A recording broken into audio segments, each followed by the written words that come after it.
اهلا بيكم عملاء بريكو. النهارده هنتكلم عن غسالات بيكو وهنعرف ازاي تكنولوجيا بيكو هتقدر توفر وتسهل عليكي كتير.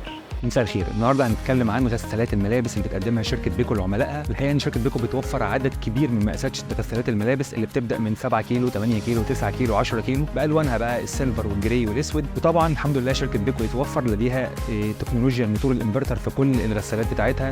الموتور الانفرتر طبعا ده موتور موفر كتير جدا للطاقه والوقت وبيوفر اداء هادي، بتوفر غسيل اقوى بنسبه كبيره جدا. كمان عندنا الغسيل بالبخار، والغسيل بالبخار هو حاليا هو الترندي بالنسبه لغسالات الملابس، ان انا اقدر افتت البقع بشكل مميز جدا، بخترق الملابس من الاسفل للاعلى، فده بيحافظ على الاصواف والاقمشه وبيمنع البقع وبيمنع كمان الكرمشه. عندنا تكنولوجيا كتير قوي شركه بيكو بتقدمها، بالذات التكنولوجيا الخاصه بملابس الاطفال. بنهتم جدا ان احنا نوفر لهم اكبر قدر من الحمايه عن طريق بعض البرامج الهيجين الصحيه اللي بتوفر اعلى درجه حراره اثناء الغسيل، وكمان بتوفر اعلى عدد لفات لحله غسيل الملابس. عندنا الغسيل بالهواء السخن، طبعا بعد فتره الكورونا وبقت الناس عندها خوف دايما من التجمعات، بنقدر ان احنا نعقم الملابس ونغسلها بالهواء السخن بالظبط كأن الملابس محطوطه في الشمس، وطبعا معروف اشعه الشمس قد ايه بتنقي الملابس دي وبتعقمها. عندنا في الغسالات بنوفر المجفف، مش محتاجه ست البيت انها تشتري غساله وتشتري مجفف، لا انا الغسالات عندي فيها مجفف كمان، فده بيوفر معايا. عندي مجموعه كبيره من الحساسات اللي شركه بيكو بتوفرها في الغسالات. اولا حساس ضد شده التدفق، عندي موتور ميه بقى، الميه عندي قويه مفيش مشكله خالص، ما اقلقش الميه مستحيل تطلع بره الغساله. عندي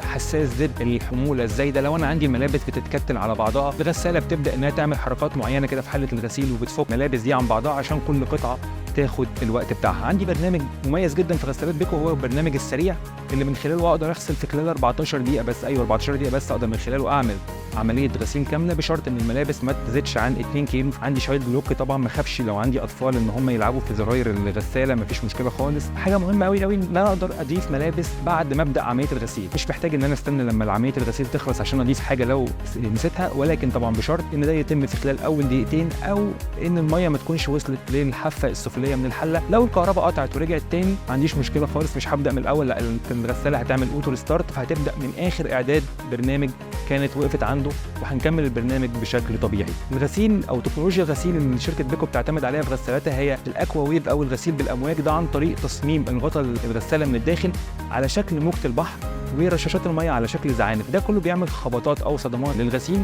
مجموعه كبيره من البرامج اللي موجوده، برنامج للقطن وبرنامج للصوف، برنامج للملابس الرياضيه، مهتمين بكل حاجه بتقدر تغسلها من خلال غسالات ملابس شركه بيكو. وكمان عندي في الغساله 9 كيلو و10 كيلو بدات الموديلات دلوقتي بشغلها عن طريق البلوتوث، دي امكانيه اكتر لست البيت توفر لها راحه اكتر. ان انا عندي برنامج اسمه هوم وايز بنزله على الموبايل، اقدر اتحكم في الغساله بشكل كامل.